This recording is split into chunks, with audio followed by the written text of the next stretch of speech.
Okay, so welcome back. So in my head, what I kind of consider part two, we're going to be thinking specifically then about power. And I know we've already been speaking about that already this morning. So we're going to kind of deep dive a little bit further into that. Again, some slides to support the teaching. Again, it's always that invitation to kind of capture your thoughts, reflections, questions. And always room then for a discussion. So I'm just going to start screen sharing.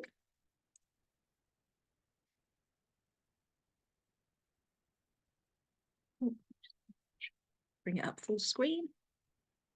There we go. So again, I always like to start with some definitions. Again, just so that, because for all of this work, I think language is so important. And so the terms we use, it is important that we understand what we mean by them when we use these terms. Hence why I've already given kind of definitions of oppression and what anti-oppressive practices. So thinking specifically then about power and that third component of power within the model, power then is the ability to influence and or act. I want us to note that in this definition of power, it is neutral in the ways in which it explains or defines how that ability of influence or act is being used. So, because so very often when we think about the word power, it does hold a weight or a heaviness that it is something bad, or that it's something that we view as something bad within society, that it's used in a bad way, or in an evil way, or in an unhealthy way, or a toxic way.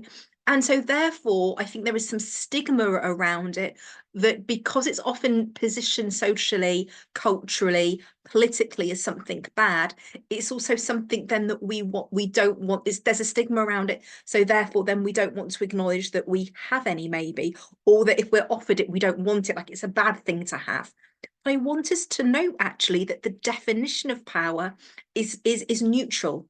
Yes, it's the ability to influence and or act, but it's not saying to us that the ways in which we can use our power is only for good or bad. So power is the ability to influence and or act. Privilege, and again, we've been using this word already this morning. What we then define or mean by privilege then is privilege are those unearned benefits that are given to one social group and to members of that social group because that group is systematically targeting or marginalizing another social group. So by systematically targeting and marginalizing one group from our own, we then, in our dominant group, we then have privileges that are benefits that people that we don't earn, but we just get because of who we are, or who we are perceived to be, because we are part of that group. So privilege, remember how I said a moat before the break, all privilege is oppressive. This is why, because privilege is born out of systemic targeting and marginalization. It's born out of oppressing another group. We, or my dominant group, only have those privileges because we are marginalizing another group, and because we belong to this dominant social group, just because of who we are in our identity, or who we are perceived to be because we belong to this dominant social group, we then get given these privileges or particular benefits. And the most important thing I think to remember about privilege as well here is these privileges are unearned. We don't. So the privileges that we get, we haven't done anything to achieve them. We haven't got them through hard work. We haven't got them through by doing something of value or of something good. We get them just because we belong to that dominant social group. So privileges are the benefits that dominant social group just automatically get, irrespective of who they might be within that social group. And again, I think it's really important to acknowledge that when we then talk about privilege, we are talking about it within this context, as opposed to the privileges or the benefits or the gains or the advantages that we get through earned ability or earned what's the word, accomplishments or achievements. Yeah. And I kind of almost want to kind of give an example of each. So privilege is actually, privilege being unearned benefits. I might have the yeah, I'll give an example. So for me, I have a privilege of maybe being what's the word, of being ascribed or projected onto me a level of I'm sorry, I'm trying to get my words together here. What I'm trying to say is that I have I benefit from my accent. I have a privilege because of my accent. I have an accent that is English speaking, that is not, again, depending on where and who I'm speaking to, doesn't have a very specific regional accent. And because of that, then I am deemed to be eloquent. She says, not being able to find words. But my accent is one that is eloquent. And I've been told over the years, oh, Myira, you speak very well and you are very eloquent in what you say. So because of my accent, I have a privilege because I have that particular, because I have this particular accent, what might be then ascribed to me, but might be I have more credibility, that I have more authority, that I might be offered speaking gigs, presenting, speaking at conferences over somebody in the profession who might have equal education experience as me, equal outputs, equal achievements as me. But if they have a regional accent or a non-English accent, irrespective of whether it's regional or not, but if they have a non-English accent and they speak English with a non-English accent, they will not necessarily have the same opportunities as me. So I know that my accent, in a way, holds me at a higher position, or I will be afforded certain unearned benefits because of my accent over imagine like a doppelganger of me, but has a regional accent or a non-English accent, and they will not be given the same opportunity to speak as I do. So I know that the invitation to speak is through my achievements, but how I am then being related to and how I am being perceived and how people might receive what I say might have the benefits because of my accent. So that's a privilege that I hold. I hold simultaneously alongside it, I also hold benefits through my achievements, but they're not privileges because they are earned. So for example, I've written a book. So because of my book, I have the benefits of maybe reaching more people, having a bigger audience, more people will have heard of me. But those are benefits that are earned through my work. They are not unearned benefits that are privileged. Does that, so I suppose I'm just trying to give two examples here just to distinguish between the two, because very often, and I think this is part of my lived experiences, because I hold so many minoritized identities, visible minoritized identities, my experience of oppression that I might have internalized then, I might say something along the lines of, oh, but I've achieved that, I was lucky. I downplay my hard work. And I can often then say that the benefits that I have or the privileges that I receive are due to luck. And so often it might be easy to say that I have a lot of privilege when actually it's not privilege under this definition, it's actually benefits through achievements. Yeah. So again, I just want to help us kind of distinguish between the two, because I think, again, language is one that any of us, and I can certainly fall into saying, oh, I have this certain privilege, but but actually it's not a privilege. It is a benefit through hard work or an achievement versus a benefit, which is an actual privilege. Yeah. And so when we're talking about privilege, I'm talking about these unearned benefits. And we all experience privileges. We'll all experience privileges, but why we experience those privileges will be different for each of us. Like I said, I experience privilege through my accent, and through various other aspects of my intersectionality, but I also experience lots of oppression as well. So what we're talking here about privilege being through unearned benefits, we just get those privileges just because of a particular aspect of our identity and how that identity is perceived socially and culturally. It's seen as something that is of value. It is ascribed power and value to it. So you get privileges just because of who you are or who you are perceived to be. So definitions here of power and privilege. And just a reminder on that same slide, then, what we then mean by oppression, because privilege is the result of systemic targeting, and that is oppression. So privilege is born out of oppression. So in a way, a really useful way to think about privilege is either about yourself or about another person. We can often identify a privilege if we ask ourselves the question, if this person, if I or somebody else is getting this particular benefit, in me getting it, does that mean other people don't get it? And am I getting it just because, and other people are getting it just because of who they are? That is a privilege, yeah, as opposed to a achieved benefit, yeah. So privilege is born out of oppression, is a result of oppression. So when we're talking today, when we're talking within anti-oppressive systems about power and privilege and oppression, this is what I define them as and what I mean when I use this language. So definitions of power, privilege, and oppression. When we then, so then what we're going to look then specifically at then is that component then of power. Sorry, I should add in here. This was the, before we jump into thinking specifically about power, different types of power rather, in thinking about how do we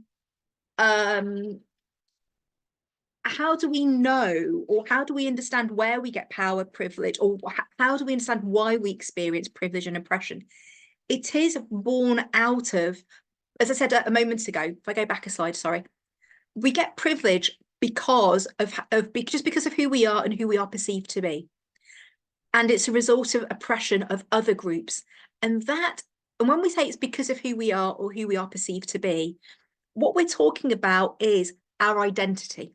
We are thinking about or talking about, we earn privileges and or we experience oppression because of our identity and of the particular identity characteristics that we have, okay? So when we say privilege are the benefits that people just get because of who they are, we're talking about it's because they have a particular identity characteristic that and that's the particular dominant social group that they live in or belong to rather, or are perceived to belong to, yeah. So when we then recognize that our lived experience, this combination of experiences of privilege and or oppression, is because our lived experience is because of our identity. And I think this goes back to Mona, you asking earlier and talking earlier about learning about self-awareness and about our identity. This is the tool that I was speaking about. So this is a tool from the book that I created called the Identity Wheel. Now, obviously you'll get this then in your slide deck. It's also a tool in the book that is in the appendix as an actual photo printable or photocopyable tool that I often use in my process notes and in supervision. Essentially, this wheel is a tool that you can fill out for yourself and or for your client. When I say for your client, I do not mean with your client. You do not give this to your client and you do not have this in the room with your client to fill it out with them. This is part of your process of understanding. Remember the two identities principle? Two identities in the room.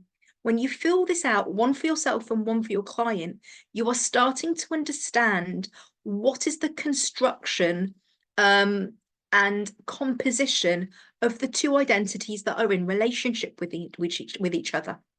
And what you will notice from this identity wheel is that it includes both hidden, invisible, and visible external identity characteristics. And why I think this identity wheel tool is so important is because often we pay greater weight and attention to either identity characteristics that are visible, so we see them in ourselves and in the other person, and also identity characteristics that are dominant in our own identity. So whilst my faith is visible, if I didn't wear hijab, it wouldn't be visible, but it would still be a dominant part of my identity. And because it would be dominant for me, it might be an identity characteristic that I would just be more aware. It would be more on my radar to think about that with my client. What that then means is that there will be other identity characteristics on this wheel that, because they are in the background of my identity configuration, that might then be a blind spot for me. Therefore, it's a blind spot for my client. That could be a blind spot in terms of I give no attention to that within my client's identity, and or my client doesn't pay attention to it either. And we can end up colluding with it. So again, for example, I'm just coming up with examples here. If I pay no attention to my identity characteristic of class, for example, and I go, well, that's not really a dominant part of my identity. It's not one that significantly influences my lived experience. It's not one that I pay a lot of attention to. And if I kick it into my background, at the background of my identity configuration, I might then collude with doing that with my client. So when my client then is talking about their truth and their lived experience, I might not even realize that for the client, class for them is a dominant part of their lived experience and identity. And actually their class is influencing very heavily the lived experience that they are bringing into the room. Okay. So it's really important that for this identity wheel tool, we are acknowledging not only what the configuration of this identity wheel is for us, but also for our client. And when I talk about configuration, I often think about this wheel, I think of the metaphor of a Rubik's Cube. And the idea that with a Rubik's Cube, we can change and reconfigure that Rubik's Cube dependent on that being our identity, dependent on how we think of ourselves. So what's in the foreground of our Rubik's Cube? Do we lead our lives? Do we interact with the world? Do we share with the world and in our relationships? Equally, which components do we shuffle and reconfigure into the background of our Rubik's Cube? So as an identity, our identity is always moving and shifting. This configuration of our identity characteristics move and change based on situation we're in, the context, the environment we're in, and equally the people that we are in relationship to. And also whether it's a visible or invisible part of our identity. So in every given situation and relationship that I'm in, my visible characteristics are always going to be dominant in terms of at the forefront of my identity construction. But when it comes to the invisible identity characteristics, some of them are going to be shoved into the foreground or pulled into the foreground based on the situation. So right now, for example, as a person delivering this training, my hidden or invisible identity characteristics of profession, education, status, my class, as indicated through my accent, is going to be also pushed into the foreground of my Rubik's Cube configuration in our situation right now. But the moment I stop teaching at the end of the day and I kind of go back to my family and go home, then those aspects of my identity are going to kind of be reconfigured and go into the background of my Rubik's Cube. And then maybe what might be my family dynamic, language, my culture maybe those aspects of my identity are then going to come into the foreground. So in a way, each of us holds this kind of internalized Rubik's Cube of identity, this wheel as a Rubik's Cube of identity. And it's going to be not constantly, but it's going to shift and reconfigure based on context, situation, and relationship. And it is this identity as a whole that is going to be in the room in relationship with our clients. And equally, the client as a Rubik's Cube of identity is also going to be in configuration with us. So when we talk about two identities in relationship with each other, essentially we're thinking about these two identity wheels or two Rubik's Cubes in relationship with each other. And when we go on to thinking about cultural attunement more so, what we're going to recognize is based on my configuration and the configuration of my clients, depending what's at the foreground of each and the forefront of each of our identities, that's going to have an impact on what the relationship and process, that's going to have an influence on the relationship, and it's going to have an influence on how the therapeutic process is going to unfold in terms of rapport, building a relationship, ruptures, defenses, lots of things that we'll talk about in kind of part 3 and 4. But it's just to hold in mind that when I talk about identity, and when I say identity, I'm talking about this entire wheel, this entire Rubik's Cube. And so whenever I share this, whenever I teach this, I always invite then practitioners then, when you get this as your slide deck, I really do invite you to print off this slide and fill it in for yourself. Think about how do you self-identify for each of these characteristics, and then think about if you were to configure it as Rubik's Cube, which ones would be kind of dominant for you, which ones would be the most significant or influential in your identity and your lived experience, and which ones do you pay perhaps less importance or significance to? How would you construct this as a Rubik's Cube? Because what I would then invite you to think about then is how you have configured your Rubik's Cube. Then be aware of, is that what I'm doing with my clients unconsciously and unintentionally? Am I paying more attention? I don't know. Let's say your gender is dominant in your lived experience and your identity. Are you then overpaying attention to that in your client, and you perhaps have maybe not paid as much attention to their nationality because that's not important to you? So again, it's not just about you need to do this or you want to explore this for yourself. It's also about what influence is your Rubik's Cube having then on how you can attune to your clients, their identity and their lived experience.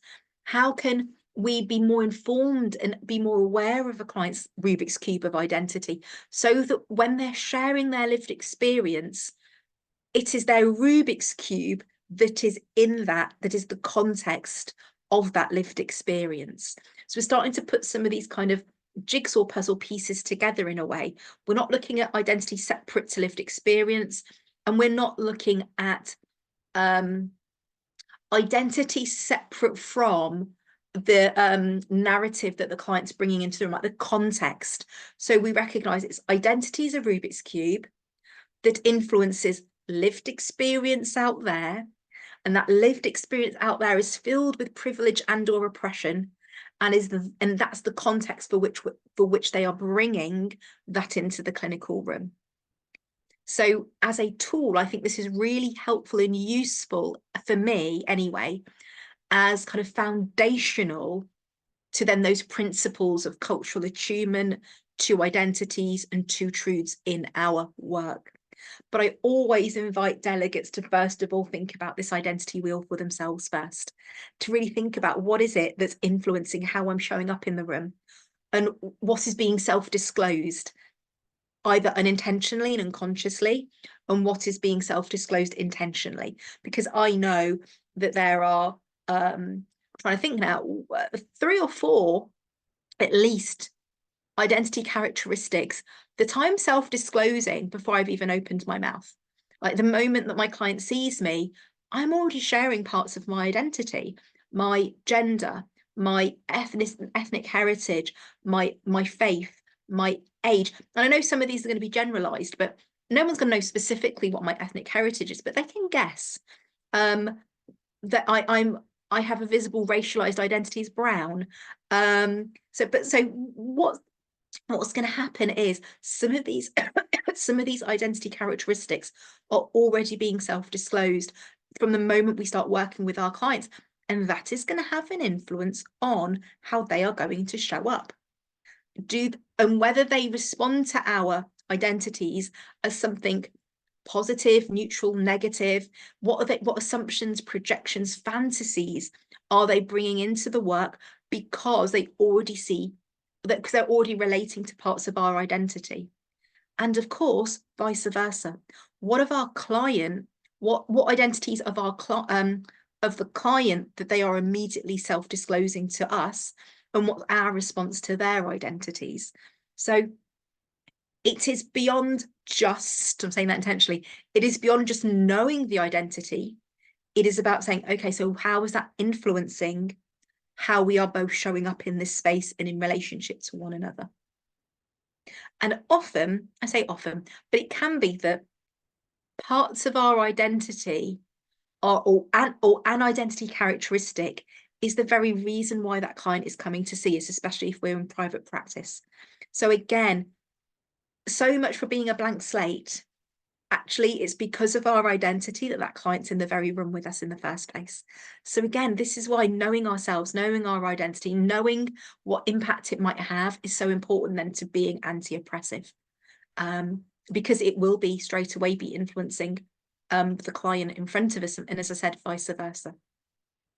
So an invitation really to this is your gateway into, your avenue into thinking more about what we hold in our identity and what we're carrying into our relationships. And as we go through the rest of today's material, I will, when I am then referring to identity, or to identities or truths, I'm talking about identity. This is the concept of identity, as this identity wheel or Rubik's cube.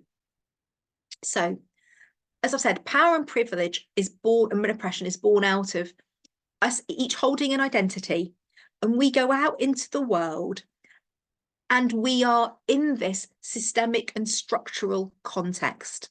And so what we do, what happens to us is we all get placed on systems and spectrums of oppression because of our identity. If we hold a dominant identity for that particular characteristic, that could be racialized identity, gender, age, sexuality, any of those characteristics, for any given identity characteristic, for that particular identity characteristic, if we hold the dominant social position for that identity, if we have that as part of our identity, we get placed at the power end of the spectrum. And because of that, then we have privilege. This is how we earn, this is how we gain or get privilege. Yeah, we get socially located on we all exist within them 24/7. We all get located on these systems and spectrums of oppression. And therefore then, if we hold a dominant identity for a particular identity characteristic, we get located at the power end of the spectrum. And because of that, then we then earn, they're unearned, but we gain privilege. We hold a systemic position of supremacy, and we are given lots of opportunities and benefits. And because of that, then we live in a world of abundance for us, that there is lots for us: money, opportunities, jobs, access to resources. And because of that, then we hold this normative position. And with the reason we say it's normative is because we are dominant and in a position of supremacy, we can then claim that we are then normative. We are the norm. Because we're dominant, we are the norm for that particular identity. If on the flip side, in that particular identity characteristic, you are identified as being part of a low dominant or powerless identity within that identity characteristic, you get located at the powerless end. Essentially, this is where minoritization, marginalization happens. It's where we get oppressed, because if we hold a minoritized identity for that particular characteristic of race or ethnicity or gender or sexuality or any of them, we get located at the powerless end of the spectrum. We are seen, interestingly, we get told that we are a minority, but actually we are being minoritized. We're seen as being marginal, but actually we are being marginalized. So I want to really stress that we are not a minority because that's an identity. Instead, I really challenge that and say we are minoritized because it's a relational dynamic. If we're at the powerless end of the spectrum, we are not a minority because it's not about quantity. We are minoritized because it is about a quality of relationship experience. So we are minoritized and marginalized. Something is being done to us by another group. So when we are minoritized and marginalized, we're at the powerless, oppressed end of the spectrum. And because we don't have privilege, it is the opposite. For all the privilege and opportunities and resources that are given to the power end, to the dominant social group, we then are not given it. So there is a lack of autonomy, lack of opportunity, lack of opportunities and resources and money and services. We sit in a position of lack. So ultimately, what we're talking about when we talk about systems of oppression or systemic inequality is people either sit in abundance or lack. And you sit in abundance. Why? Because you have kind of been greedy and taken it all for yourself. Yeah, it's almost don't want to quite say all or nothing, but it gets polarized. And the reason why the privileged people have it all is because they've taken it all for themselves, but they've taken it all for themselves, which means they've taken it away from another group. So if a dominant group has the abundance, they are abundant because they have taken it away. What would have been shared equally has been taken away from those that have been marginalized and minoritized. And actually, that's how we are marginalized and minoritized. We are marginalized and minoritized by things being taken away from us and or things not being offered to us. Yeah. So we are in a position of lack. So it's completely two ends of the spectrum. We either sit in abundance because of our identity, or we sit in a position of lack because of our identity. And again, I just want to note that for what we can kind of slide up and down this spectrum, because depending on which identity characteristic we're looking at within our own Rubik's Cube, we can hold power and privilege for one of our identities. We can simultaneously hold oppression or experiences of powerlessness and oppression for another aspect of our identity. Yeah. And this is where we get intersectionality. Intersectionality is at the point where all of these spectrums intersect. And if we collate together all of our experiences of power, privilege, and oppression, we can identify then where we hold or don't hold power and where we experience oppression. And so I just want to make it really clear here, none of us sit, I think it's very rare, but it could happen, I suppose, where somebody sits only in power or only in oppression. But for the vast majority of us, we will hold experiences of both simultaneously, so they're not mutually exclusive. Like I said, I hold privilege for my education, for my profession, my career, my status, my class. It affords me lots of privilege. Simultaneously, I also hold lots of oppressed, powerless identities through my faith, through my racialized identity, through my gender, through my ethnicity.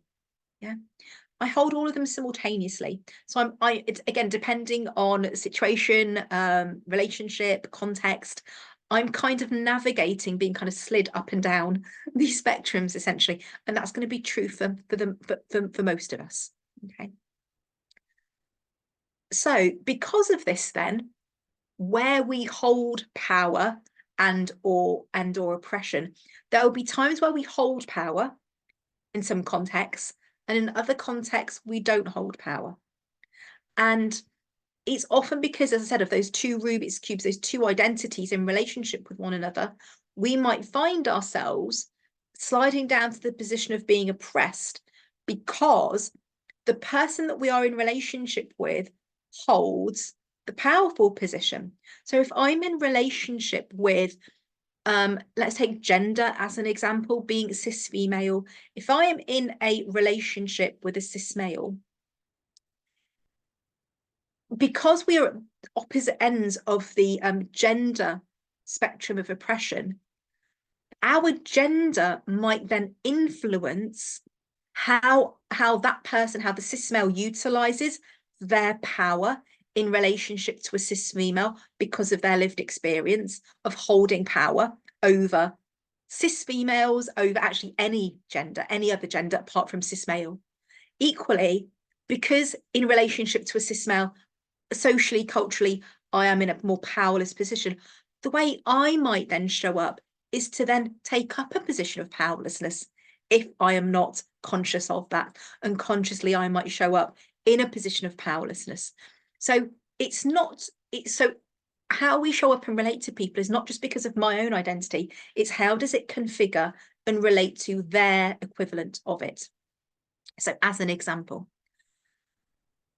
and if we find ourselves in relationship with another identity, with another Rubik's Cube, and that person, and whichever one of us holds a power in that dynamic, we then have to be mindful of, because I hold power socially, culturally, socially located out there, I hold a power, excuse me, I hold a power because of that particular identity.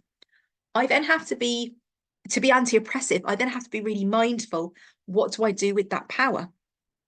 And this is where we go back to thinking about power as the ability to influence and or act. Yes, that's the definition. We can then use our power to influence and or act in a number of ways. So there are 4 ways that we can use, or the 4 types of power that we can then access within ourselves. If we are used to having or being in a dominant, powerful position in society because of an identity that we hold, we might find ourselves wanting to use that power in the form of having power over somebody else. And that first type of power is called power over. It is using power over someone. And that type of power, if we think back to the seesaw mechanism, that is where we hold that seesaw unequal. I'm going to hold a dominance in this relationship over you because out there, my identity is one filled with privilege and supremacy and advantages. And therefore, I am going to utilize and use my power in here over you, because when we think about these 2 identities, I hold power in my identities. And because you hold oppressed identities, you can then basically collude with that out there dynamic, and I can repeat it and replay it in here. When we recognize that we hold powerful, dominant, supremacist identities and lived experiences, we have to be so mindful that in here, we have to be so mindful if we are using that and repeating it and colluding with it in here, and therefore we are repeating that power over in here. So that first type of power is essentially the definition of oppressive power. So let me just reiterate that. Power as a definition is neutral. Power is the ability to influence and or act. When we then have power, we can then use it in 4 ways. And one of those ways, one way to influence and or act is through power over, to oppress. And we use that power over somebody. So that in an essence is an oppressive relationship. Really mindful that, am I using my power as a counsellor, my power in here, my role power, or am I accessing any part of my identity that holds lots of dominance and power out there? Am I using it to reinforce and repeat and play out in here power over my supervisee or client or student? Okay. So that first type of power is essentially oppressive power. I'm using neutral power, but I'm then using to dominate. I'm using it in a very negative, toxic way. The other 3 types of power then, power from within, power with and power to are different forms of anti-oppressive power. So just to reiterate, the first type of power is oppressive. It's to keep that seesaw in its hierarchy. It is to have power over someone, is for me to be all powerful and for them to be powerless in our relationship. The other three types of power are anti-oppressive, because they are ways in which we can use our power, again, the ability to influence and or act, in a way that is positive, healthy, and equal. So the second type of power, power from within, is what's known as our personal power. That is, do I have power? Do I have autonomy? Do I have to meet my needs, to do what I want to achieve, to go out into the world and be who I want to be? So personal power is our internal ability to influence and or act in a way that is to our own needs, to meet our own needs, or to influence or act in a way that is good for us. Yeah. What you'll notice with personal power from within is it's not about anybody else. It is about how can I do what I need to do for myself. So the power from within, the personal power, is the ability to influence ourselves, the ability to act for ourselves or on behalf of ourselves. That's personal power. So that's very much about us individually. And I think this personal power is, you know, the phrase to empower, or we're here to, or often it's a cliche about coaching or counselling being, oh, I really want to empower my client. I don't agree that we can empower anybody, but we can facilitate change, or we can facilitate a process for our client to access their own personal power. But the phrase, though, empower, is that personal power that we're talking about. So when we're seeing a client empower themselves, what we're actually talking about is their ability to connect to their power from within, their ability to connect to it and utilize it. But we cannot make our clients do that. So this idea that, oh yeah, I'm here to empower my clients and my job is to help them empower themselves, we can't do that. We do not have influence over them being able to access their power from within. But what we can do is facilitate a process for them to do that for themselves. Okay, so I just want to kind of acknowledge that empower is within this power from within, but we can't get them to do it. They have to do it themselves. So that second one, power from within, the personal empower, this is where we can empower ourselves. The third type of power, power with, is power within relationships. This is the idea that collectively we can do more together. We bring together our personal power, and then we can do something between us. But again, it's power within relationships that's about we are all equal in this. We are doing something collectively. Power within relationships is any collective action. I'm thinking about what's the word? Demonstrations right now. Thinking about, you know, the huge demonstrations that we're seeing across the globe, globally, protests about Gaza, for example. That is us utilizing power within relationships, that between us, we can do something. We have the ability to act and influence, because between us, we can do something collectively and together. So that's power within relationships. So again, it's anti-oppressive because it's about an equality between us. So power with is how can I put it? Sorry. So power within relationships is the flip side of power over. So power over is relationally, I'm using power over you. Power with is we're in relationship, but we are equal. Okay. And that's kind of what we're looking to do in counselling. We're looking to offer a power with relationship so that the client can then access power from within. The fourth type of power then is power to, the power of the individual. And this is a combination of numbers 2 and 3. So power to, the power of the individual, is the combination of both power from within and power with. So it is me as an individual. I'll give an example.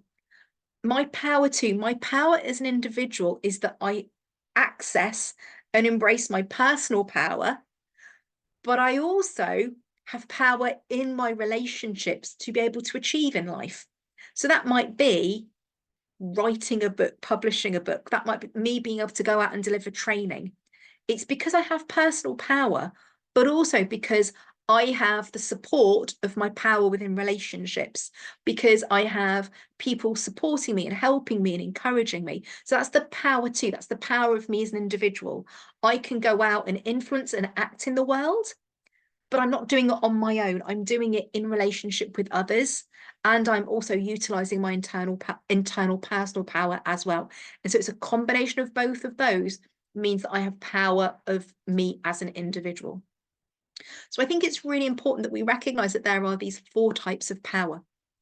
So when we're talking about having power in the counseling room or in the supervision relationship or in teaching, it is to consciously recognize, how am I setting up my relationships with others so that we are using and accessing and utilizing power with?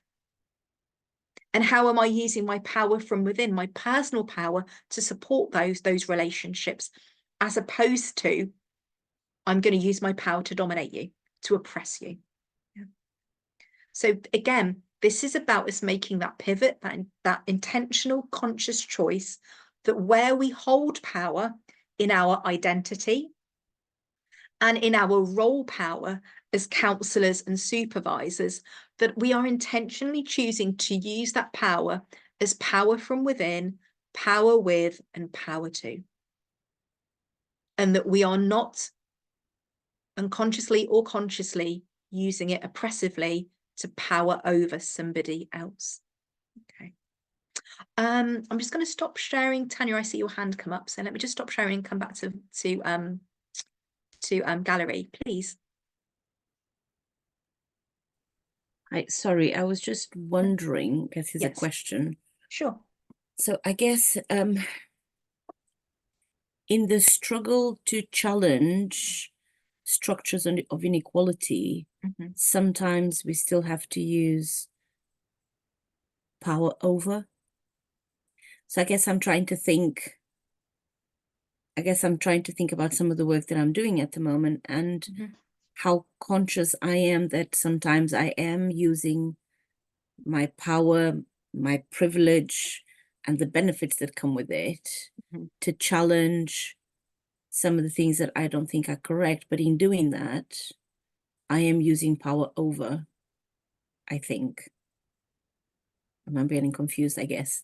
I think I'm kind of thinking, at what point potentially, I guess the question is, can power over at times be used in an attempt to achieve in an attempt to achieve power with? Does that make sense? Yes, it does. So what you're asking is, can we ever use power over to bring us to a place of power with? Yes. Yes. Yeah. So can I use power? So if we use the metaphor of the seesaw, it's almost like saying, can I ever use power over to actually equalize the seesaw? Yeah.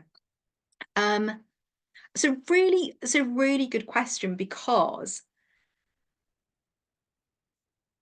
I suppose where my head went with that was, if we are using power over to try and bring it back to equality, by actually taking up, I get the intention, because it's a beautiful intention. Where I think there's a slight flaw to that is because by taking up a position of power over, we're having to take up the position that's already part of the system. We're already reinforcing the structural inequality that already exists. The very thing we're trying to change, we are actually using. We've actually gone into that dynamic. And when we fall into that structural dynamic, that structural inequality that already exists, it's almost slightly chicken and egg, but the very fact that we've fallen into it, not fallen into it, but the very fact that we've taken up that position, we can't then shift the very thing that we are in, if that makes sense. Because by being in like that seesaw of where we are holding a power over. By holding, say, let's kind of use this group as an example. Like if I'm to be here and say, right, I'm always right, and I'm using power over, and I'm going to ignore, dismiss, deny, marginalize, minimize all of your truths and lived experiences. But actually, I want you to be seen as equal because I've already dominated. I have already positioned the other, all of you, or you individually. I have already placed you in a position that I'm then expecting you to step out of. Does that make sense? So if I have already used my power over, what I have done is I have stripped away, I've minimized, marginalized, I have dominated your ability to utilize your personal power, your power within and your power to. And if I take up a position of power over, which means that I'm denying your ability to utilize your personal power in relationship with me, I'm dominating you with the expectation that you can utilize the very thing that I'm marginalizing. I don't know if that makes sense to you, Tanya. It does. I guess I just want to break it down into where I'm coming from. Sure. I think my initial question at the beginning of this was, how can I embed anti-oppressive practice throughout an organization? So on a structural, yes, as opposed to simply, I think in my position, I find the client therapist, patient therapist, a much easier way. I understand that. That's something that I'm more familiar with. Yeah. I guess in my role, I'm thinking about how do I bring that into an organizational structure. So yes, my thinking is we have an ED&I committee, as we do in organizations, sure, which I am now part of, and I haven't been for a long time, and I've been fighting to be part of that. So I am now in it. yes, And as you can imagine, this is all organizational driven, and I'm not the lead of the steering committee, but it comes in themes, and at the moment it's all around race. yes, and sometimes it's very difficult. So I guess my question is, I'm aware that I'm using my position of power within the organization to start some conversations that are rather uncomfortable. yes, and I'm not sure that are fully accepted within the organization as a whole, but they have found its place into this particular steering committee. yeah. And so I'm thinking that actually the way that I got into it has in a way come through power over. There's been a lot of, but it comes from a good place, and I'm trying to break through something. And so I'm trying to understand the difference between a one-to-one dynamic to a dynamic of one to oppressive system. Yes. And I guess I'm kind of lost in my own train of thought. No, it's Sorry. fine. No. It's a really good question. So let me kind of I'm going to try and describe it in a different way. It's in my head visually. So because I think so visually, I'm trying to put a visual into into words. So in joining, I suppose where I've come from, two thoughts. One is in joining an EDI committee, what you are doing is you are recognizing that in that group, there is a power within relationships, a way of collectively us doing some work together. So you've taken up a position of power within relationships within your EDI committee.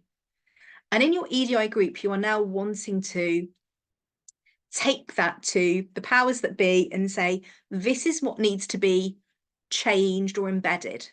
And a bit like making that pivot from working with to working within, that pivot from oppressive to anti-oppressive, just like I did with you in section 1, where I deconstructed it in order to reconstruct it.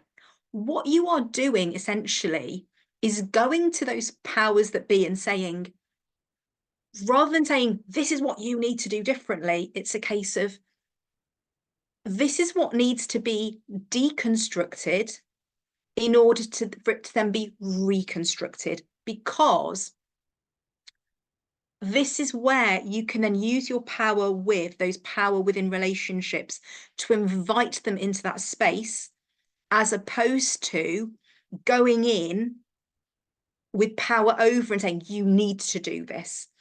What I've noticed over my years of experience of delivering this training and going into organizations and training institutions and professional bodies is it's not about going in and telling them what to do differently. It's inviting them into the space to deconstruct and reconstruct it with you. There is an interesting thing because the reason why we often get a pushback is because if we're going into an organization that is systemically unequal, so the seesaw is unequal, we find ourselves falling into a pattern which is they are dominating over me, they have power over me. So in order to feel power, guess what we in our unconscious simple minds do is go, oh, we just do the opposite. And that's never going to work because all we're doing is we're keeping the same dynamic. It just so happens to be that someone else is dominant rather than them. It's now me, maybe, or my group. That's never going to actually do the work of anti-oppressive practice because we're not actually changing the seesaw. Does that make sense? We're just changing where we sit on the seesaw. Instead, it's about going, can we be invited into a space to recognize, first of all, that the seesaw exists and that it's unequal. And in recognizing what the inherent problems are with that seesaw being unequal, how do we then together, power within relationships, collective power, how do we collectively work then to level it out?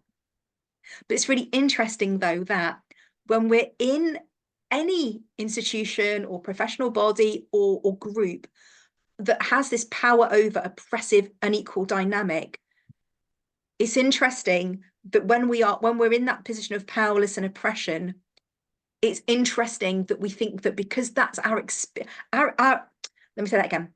When we're in that position of powerlessness and we're at the bottom end of the seesaw, when we're in that position, our only model of power is oppressive power. Yes. So what we end up thinking is, well, in order to have power, it can only look like this oppressive power. So let's try and be oppressive ourselves. It's unconscious, but we kind of think that that's the only type of power because that's what we're used to experiencing. Mm-hmm. And so what we do is we start to galvanize and start to what we think is personal power, what we think is collective power, but it ends up being one of, well, we need to hold the oppressive power. So I think it's about inviting people into the space to recognize, first of all, that there's this seesaw. And then step 2 is, what is it we collectively need to do? Because it'd be good for all of us and it's beneficial. And of course it is for everybody. How do we then move it into a place where it's equal? Because it takes both ends of the spectrum to do that, both ends of the seesaw. We need us to be able to access our power within and power within relationships, but we also need people to acknowledge their power over and to give that up for them to move into their other forms of power. Does that make sense? It does. It makes absolute sense. And I was hearing you talk and I just felt my insides fill with this dread and anxiety because at the same time, I recognize that I am the only non-white individual within our clinical senior leadership team. Yes. And so in order to make those changes means it requires a collective approach of which I am actually not the dominant one. And although there is a massive, recognition and desire to move the ED&I agenda, and there's a lot of work being done in that way, it is working with diversity. It is not working within diversity. Yeah. And I think there's a part of me that just felt this, you just feel this dread of, oh my God, if I now am to talk about this shift, when I've got this other 3 or 4 competing agendas on other things that we need to change, I'm not sure they're going to take me seriously. Yeah. It is so hard to do this work as I guess it happens very often that you become the advocate for specific agenda.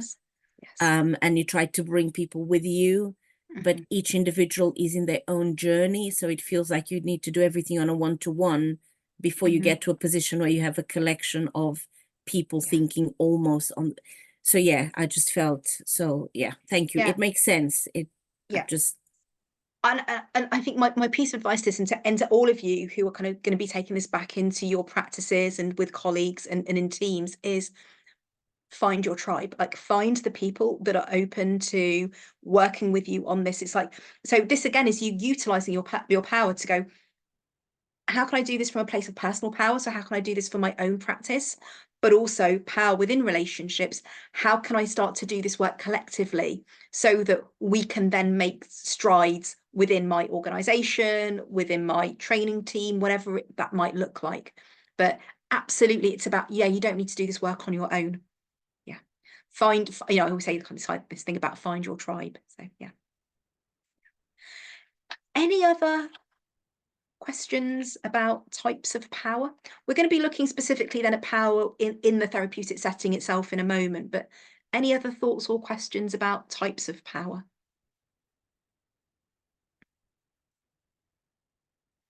Again, I'm always, I suppose, struck by, if this is not taught to us, again, so much of this is not taught to us in our trainings, but if this isn't taught to us in our trainings, how can we possibly then understand how power is being played out, or how we are, again, that thing about self-awareness that's been brought up already today?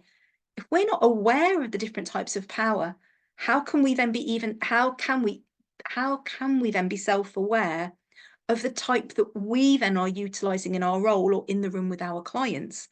And if we're not aware of it, guess what? Unconsciously and unintentionally, we're going to be doing it from that power over, that oppressive power, because that colludes with our role power.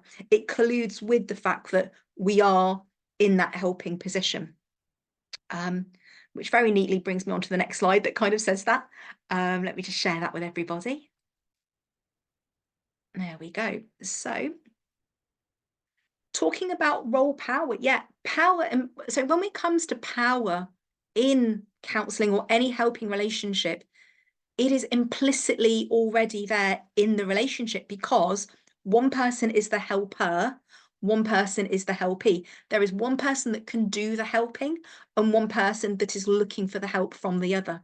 So helping as an actual relational dynamic is a power differential itself.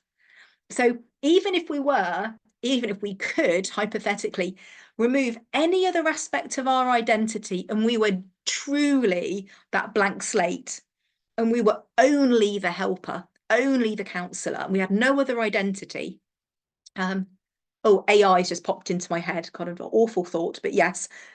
But an AI therapist is purely just the helper. It would have a power differential there anyway. And again, unconsciously, what it would set up would be a dynamic of a powerful counsellor, powerless client, because it emphasizes that the person who is doing the helping has got something. Think back to lack and abundance, has got the abundance that the powerless client is in lack of and is needing from the counsellor. So a powerful counsellor, powerless client is, in a way, that system of oppression in action. But when we start to add in all the other identities of us as a counsellor and of our client, that might continue to reinforce that position of powerful counsellor, powerless client, if we were to add in the rest of our identities. But it could also flip it round as well. Because if our client walks into our relationships holding a lot of powerful identities out there and is used to being dominant out there, mixed in with the fact that we then might hold a whole load of minoritized identities, it might flip that seesaw round, and we might find ourselves being a very powerless counsellor with a very powerful client, a client that wants to dominate over us, a client that wants to dominate the relationship and the process. But either way, as we were just talking, it's still that unequal seesaw, one way or the other. One of us holds the power, one of us is powerless. And it can go either way around between counselor and client, depending on our identities. But again, remember, what's at the forefront of our Rubik's Cube tends to hold greater weight. So most often in a therapeutic relationship or supervision relationship, because we have the extra weight and power of being a counsellor or supervisor, we very often find ourselves unconsciously and intentionally falling into a seesaw where we hold a powerfulness in the relationship and a powerlessness, and the client or supervisee holds a powerlessness. I'm just going to switch some lights on because a thunderstorm has just started to happen. So yeah, let me just switch some lights on, because I see it's also gone very dark at my end. Hopefully my Wi-Fi is going to stay on. Hopefully that will continue to work. So yeah. So there is this kind of inherent seesaw, unequal seesaw when it comes to counselling, supervision, teaching, because role power, the power we have in our role as counsellor, supervisor, or tutor, holds us in that position, in that seesaw position. And what this might bring to mind for some of you is the drama triangle.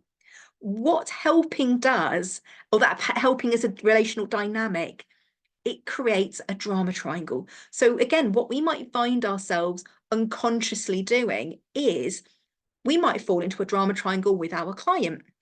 And if what we're trying to say, and if it goes with the usual default, if we're unaware of it, it will be that as the counsellor, we either go into a position of being the powerful, responsible rescuer, we go into rescue mode, or we go into being holding the power over, and we go into persecutor role, that we hold a very oppressive position over our client. And our client then, of course, takes up the victim role, the powerless position. So the drama triangle for me is, again, a really useful just framework to, not filter, but a framework to remind me, okay, am I falling into something here that's about an unequal power dynamic? If I find myself in my process or in my supervision, when I'm talking about my clients, am I noticing, am I being aware that we are falling into a drama triangle? And of course, we move around the triangle as well. So it might be that my client moves into persecutor or might turn into rescuer of me. But again, is this being played out in this unequal seesaw? That's ultimately what we're talking about. And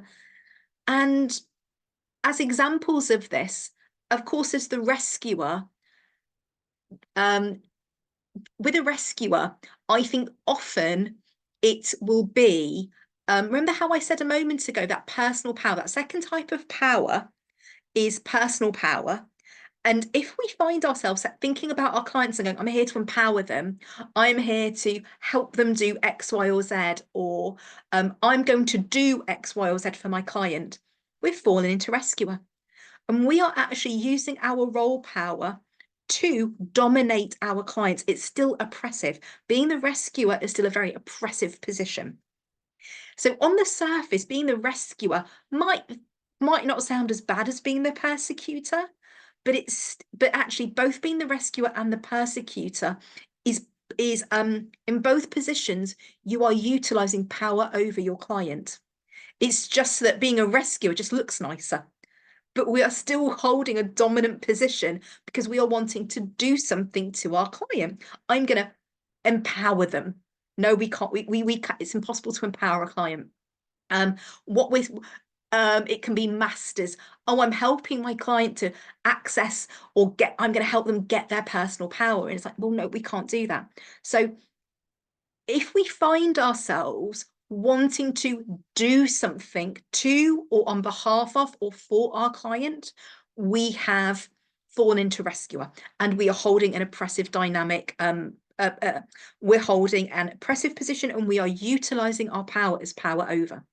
So the rescuer doesn't sound as bad as the persecutor, but actually it's the same degree of power that we're using. It just looks nicer, but it's not. Because either way, we are holding and keeping our client as powerless. If I as the rescuer, I'm going to do this for my client, I am actually not, I'm not allowing, I'm using that word actually, it's an interesting word. I'm not allowing my client to access their own personal power. That's oppressive. Equally, if I take up the persecutor position and I'm being the dominant counsellor, compared to the rescuer is I'm going to do X, Y, or Z for my client or on behalf of my client. That's what a rescuer might say. What a persecutor might say would be, I'm going to do X, Y, Z to my client. I'm going to oppress them through denying, minimizing, abusing, minimizing, marginalizing, shaming. I'm doing whatever I can to do something to them and to their truth. So I'm just going to say that again, summarize that again.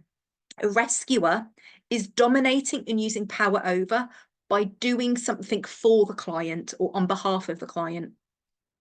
A persecutor, a dominant counsellor, is going to utilize oppressive power over by doing something to the client or to their truth or lived experience.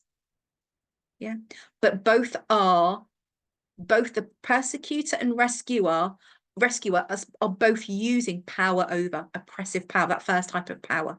Yeah. So it sets up a drama triangle. So I would say, I'll say 9 times out of 10, I haven't done research on this. I don't have exact stats, but very often, if we find ourselves in an unequal relationship with our client, it's often this format or combination of a drama triangle. As I said, though, it can also happen the other way around. The oppression can happen the other way around, in which the client moves into rescuer or persecutor, and we find ourselves moving into victim. So it can happen the other way around. And that is an example of this might be a client might come into rescuer mode because if clients are anxious about sharing their truth with you, they are anxious about maybe it's too much for you to hold. If they think that they need to look after you because you have shared something vulnerable or they perceive you as somebody vulnerable, they can move into rescuer mode where they then are managing the relationship and the process for their benefit. Oh, I'm not going to go near that stuff because you can't hold it for me, or I don't trust you. And I am going to dominate through managing and taking control of what we talk about in the space. A client can also move into that persecutor role if they are wanting to feel better than you. They're wanting to do something to you to minimize your experience, status, ability to do the job.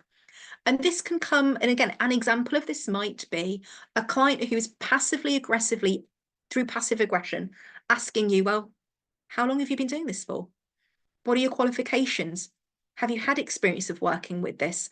Or I'm a really, what I'm bringing you is actually something really big and it might test you, comments like that. What they're doing is they are looking to make you feel smaller than them. They're looking to oppress you in order for them to hold a dominant position in the relationship. But interestingly, again, a client that takes up the rescuer position or a client that's taking up a persecutor position, it's the same power over, the same degree of oppression. What they're trying to do is manage and take control of the relationship and process. So these are ways in which that power over can play out in here. Okay. Got 1 minute before we hit the lunch hour. One final slide then, great timing. One final slide before we go into the lunch break. Again, I've spoken about this already, but I just wanted to have it captured on a slide for you, that we absolutely recognise that we hold power because we are in our role. We hold role power.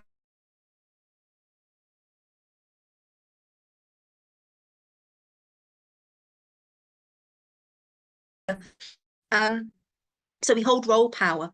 Sorry, Myra, you're breaking up. I couldn't hear Oh, the beginning. Can you hear me now? Is this okay? Yeah. Okay, it's coming up as my internet connection unstable. Hopefully, we're about to go into lunch break, so hopefully it will sort itself out over the next hour. but hopefully you can still hear me now. So role power is what we've spoken about, the power assigned to us and credited to us as a counsellor. So we've got to be mindful that not only do our clients not put us on that pedestal and give us all the power, or not give us power, but minimize themselves to our power. What's the word? I can't think, the word's gone, but not subject them to, the word will come to me, but submit, be submissive. That's the word. Be mindful that the client doesn't become submissive to our power, not because they have given us their power. It is because they don't believe that they have their own personal power. So the role power can be reinforced through a client being submissive towards us as well, because they haven't acknowledged their own power. And that's just in the role power. So if we were just the AI counselor, we would have role power anyway. But when we bring into the relationship the rest of our identity, this is why knowing our identity is so important, because how we experience power out there is how we're going to want to recreate it in here. So not only do we bring into the room our role power, we also bring into it unconsciously our societal power. What power do we experience, or intersectionality essentially? What experience do we have of power because of our intersectional identity out there? And how do we want to repeat it in here? That goes for the client as well. So we both hold societal power in our relationships. So how might that be influencing? Do we play out a drama triangle or not? Who holds power over? Who takes up a powerless position? Or can we look to ways to equalize that seesaw? And the third type of power that's present is for both of us is our historical power. What are our historical experiences of power, generationally or in our own direct past? Again, we are both bringing that into our relationships through our identity, through our heritage, through our intergenerational trauma or intergenerational experiences, through more broadly the history around race and racism and racialized identity, through colonialism, through empire. We all hold within us historical experiences of power. And again, because that is part of our identity, that will be, again, going back to two identities being in relationship with each other, that historical power is also going to be present. So when we ultimately bring together these three types of power, we are holding that as the counsellor, and the client simultaneously is also holding societal and historical power in their identity as well. And so when we talk about two identities in the room, we are not just talking about here and now identities, we're talking about historical and societal as well. And so ultimately then, how is the relationship and the process being played out due to these different types of power experiences that we each hold within us? So it's taking into consideration that power in the in here is not only because of role power, it is because of identity, intersectional identity, it is because of societal power and historical power. And that is going to unconsciously want to be repeated in the in here. So when we think about, as an example, if we find ourselves with a client who's wanting to dominate us, and we're sat there in supervision going, why might that be? Oh, have I thought about what's their intersectionality? What is their societal power? What is their historical power? What have been their lived experiences of power in their family, out there in history, or through their historical identity? Because what is in there that is being replayed in here? So what we're giving ourselves essentially is a framework to understand why we are experiencing an equality or inequality through power in our therapeutic relationships. Okay. I'm going to stop sharing and just bring it back to gallery. Just want to check in with you all. Any questions or thoughts based on that power section that we've just gone through? I did just quickly, yeah, Christine, yes. So it takes me a second to find you on my screen. So. Just another clarification, really. Yes. So naturally, like those power roles are present. Do you just to, yeah, the role you're uptaking. So it would be utilizing that power to work with and redirecting that energy to work with your power role that way. Yes, it's, yeah. Do you know what? It's, again, because I'm so visual, a metaphor that's literally an image that's come into my head. It's the equivalent of, yeah. So in our role power, we hold power because we're the tutor or the counsellor or the supervisor. Imagine that that's you holding a tennis ball, like your role power as a tennis ball. Now you can do several things with that tennis ball in terms of power relationship with your client or student or supervisee. If I was to take that role power and I wanted to use it oppressively, I could metaphorically take that tennis ball as my power and throw it at their head. Yeah. That is me oppressing the other person, yeah? Or I could be much nicer and kinder and think, actually, it's more ethical that I use my role power to offer us an equality. And so we can play catch. So I can throw that ball to my client who knows that I'm about to throw it to them, and they can catch it and throw it back to me. Yeah. So as a visual, I'm thinking metaphorically, we have role power as that tennis ball. It's not about getting rid of the power. Like I said, we can't get rid of power. We can't throw the tennis ball down on the ground or chuck it out of the room. It's about knowing I've got this and I'm holding it, but I now have to share. I've got to now have this in relation. I've now got to relate to it. I've got to relate through that tennis ball with the other person. Yeah. So how am I going to use that tennis ball to create a relationship with the other person? Yeah. I can either use this tennis ball to bully my client with it by throwing it at their head, or I can say, do you know what, let's play a game of catch. Let's work together. That's working within relationship. Yeah, it's collaborative. It's a collaborative process. Yeah. Yeah. That's the difference. So I suppose the power becomes less about mine and less about me and becomes something more fluid in a way. It becomes something between us. Yeah. Okay. So rather than something that I'm holding and I'm going to do something to you. Sorry about my doorbell. Instead, it's going to be, let's both of us utilize our power in here to co-create something. Let's co-create a conversation, a process, a relationship in which we're both fully present and showing up, and then we can do something in this work together. But part of the work is to create that relationship.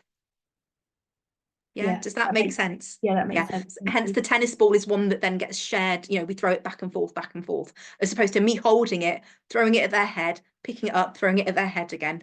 Yeah. Any other question? Mona, please. Yeah, I'm not sure if it's a reflection or a question. We'll just That's okay. see what comes out. I guess I'm thinking like how much of power is contextual, because yes, there's society, and so majority, I presume, are in the UK, or at least in Europe, there is kind of certain dominance kind of identities within that, but as a society that hopefully most of us will accept there is power, but there is certain situations, and whether you're sitting in certain communities or certain identities, where those power dynamics can almost shift. So for example, if we think about the therapeutic relationship, it could be that, so I work a lot with queer clients, so a lot who do similar, advertise their own kind of sexuality or gender identity. So that becomes powerful to clients and also to attract clients, and becomes an aspect of the therapeutic relationship. Yes. Whereas in wider society, being queer is not necessarily a privilege, but then within a queer community it can be. Yes. So it's kind of like there's almost like a privilege within others. If you're a community of others, whatever that identity might be, there is I guess like a privilege can exist, which in itself can others who don't exist within that community. So if I particularly think about myself, so I'm mixed ethnic identity, but I pass as white. Whenever I try to enter spaces that are exploring or discussing race, I often have to be quite upfront with my mixed identity, because then that changes the perception of what I say. So it's not a white person trying to come into a certain space and have certain views. It's like I have to be upfront with my identity to basically not come across as whatever racist or whatever. It's like, this is my lived experience of this. This is what my view is framed from. So I guess, how contextual is power?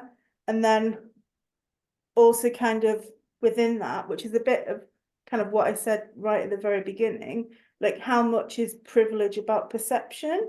So again, there's definitely like areas where it's really clear who has privilege, but are there, and this is a question, are there more nuanced situations where it's actually less clear that privilege does exist? Or is it always really clear? And who gets to determine who is the privilege? Is the context relevant? You know, if we all went home with Tanya to South Africa, maybe like our privileges would be slightly different than what they are in kind of our home country. So in answer to your questions, no, privileges are not always clear. They are very nuanced. And yes, too, they are contextual, which is why all of this work is about putting those external contexts back into our work. So when we have a client in front of us talking about their lived experience, we want to be able to put that lived experience within their intersectionality, within their external context, so that when they're talking about a lived experience, is that born out of what privilege is that born out of, and or what oppression is that born out of, and what degree of autonomy and power are they experiencing? So in a way, I think what you're doing, which is really useful, is that you're putting all those pieces back together. It's a bit like going, rather than separating it all out, we're going, we're looking at a client who comes into the therapy room and going, right, their lived experience, we're placing inside of that external context, which is filled with systems and spectrums of oppression and privilege. And therefore, their lived experience is born out of how their Rubik's Cube gets configured and how that Rubik's Cube gets defined by those spectrums, or where they get located on those spectrums of oppression because of their Rubik's Cube. Yeah, does that make sense? Yeah, and that's why we have to know that's why we have to know that for ourselves first. So what's my identity? Do the identity wheel. And because of my identities and intersectionalities, where do I experience privilege? In what ways do I experience privilege? Because they are nuanced, like you've just said. And equally, where do I experience oppression? And the other important point I think you've just made there, Mona, as well, is it's not binary in the sense that anybody that sits on that privileged end of the spectrum experiences it all in the same way. And neither does everybody that's marginalised experience that oppression in the same way. Because as you've just said, Mona, you can be part of a minoritized or majority group, but within each of those communities, there's a hierarchy within it. So again, this is why learning about our clients' unique lived experience, and this is the cultural attunement piece that we'll get onto after lunch, that's why learning about our individual client is so important to this, because it's about understanding what is their unique truth. Yeah. So you're doing absolutely the right thing of kind of bringing it all together. It's about all of that combined. Yeah. Does that make sense? Yeah, no, absolutely. Thank you. And I think the identity wheel is awesome. That's really great. I think I would also say as well, from my own experience, both with clients, but also myself as a client, is like, make sure if you're doing it for a client or with a client, you're really sure what those categories are for the client. Like, don't make assumptions. Yeah. I find like that's really easily done. Well, absolutely. But interestingly, I think that's why the identity wheel is so important. We don't fill it out with the client, but it's there almost like as a check for ourselves to go, am I understanding what the full identity of the client is? And if I can't fill out, even if I can't actually fill out one of those characteristics, it's because I've not explored it with the client. So that wheel checks ourselves to go, we've not explored it as part of their lived experience. So that's why the wheel is so useful for us. So I would never say to fill it do not use the tool in clinical sessions with clients themselves. It's a tool for us to ensure that when it comes to the cultural attunement piece, we're doing the job thoroughly. Yeah, great. Should we go for our lunch break? I'm mindful it's 1:15. Are we okay to go for a 45-minute break until 2? Is that okay with everybody? And then it gives us kind of a couple of hours after the break to then, after lunch, to then dive into the cultural attunement piece. Is that okay? Yeah, lovely. So back for 2 o'clock. See you then.